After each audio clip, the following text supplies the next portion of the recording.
Well, right now tensions are high on the Korean peninsula. North Korea threatening war as the United States holds joint military drills with South Korea. The United States has 30,000 troops more or less in a demilitarized zone. You might hear about that referred to as the DMZ.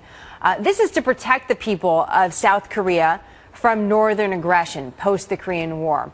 Now, North Korea is vowing to launch a nuclear attack on the United States and has reportedly scrapped the armistice that ended the Korean War. Joining us now, Michael Singh. He's managing director of the Washington Institute for Near East Policy, and General Jack Keane is also with us, retired four-star general, former vice chief of staff for the Army, and a Fox News military analyst. So, General, we just showed some of the video from these military drills. Sometimes they're called war games.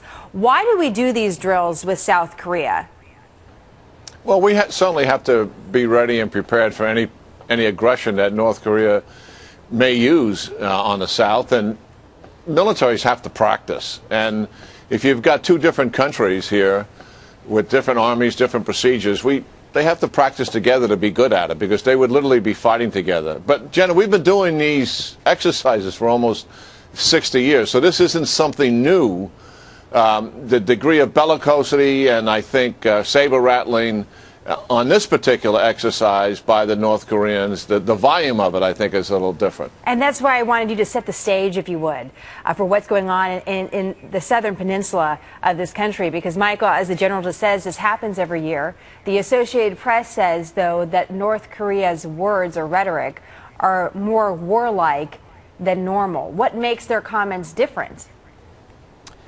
Jenna, North Korea is very unpredictable. I mean, they've made threats to attack the U.S. With a nuclear strike. I think that's a bit of a stretch.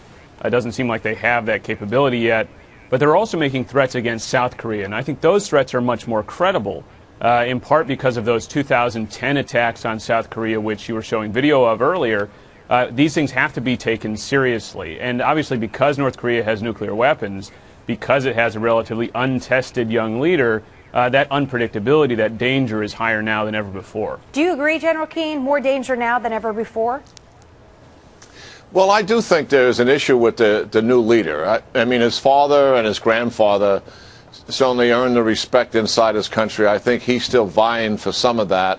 I think his age certainly is probably a factor, and I believe that has something to do with the degree of saber rattling that's going on here. Certainly the other issue that's frustrating him so much is, after the last test, the nuclear test that is, and the ballistic test back in February and December respectively, he had world condemnation, and also the U.S. led an effort in the UN to increase the sanctions on North Korea, which just was passed last week. So I think that kind of public notoriety frustrates him and also contributes to some of the volume of this. So one of the questions then becomes, Michael, is what is our response? We heard the State Department spokeswoman say that they find North Korea's actions regrettable. What else should we be doing? What else should we be saying? Well, that's obviously diplomatic speak, but this is a very difficult problem. We've tried sanctions. There's more sanctions on North Korea than just about any country in the world, but they haven't really changed the leadership's point of view, despite sort of closing the country off to the world. We've tried talks in the past, and those have shown some promise, but they, again, haven't really changed the leadership's mind, and they haven't even convinced China to really change its approach, because North Korea is quite useful.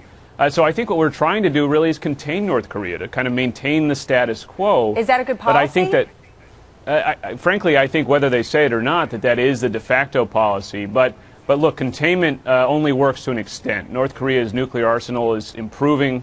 They're sharing nuclear technology with countries like Syria and Iran. And, of course, they feel a certain measure of impunity to attack South Korean conventional attacks. So it's a real problem. Real quick, General Keane, should we be more aggressive, whatever that means, and what would that mean?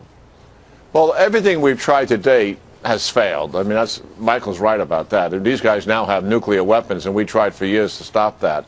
But I think our strategic objective should be regime change. I'm not suggesting we do that by military force, but it should be our geopolitical objective to remove that regime and hopefully to encourage those who live under that regime and do everything that we can to eventually unify that peninsula.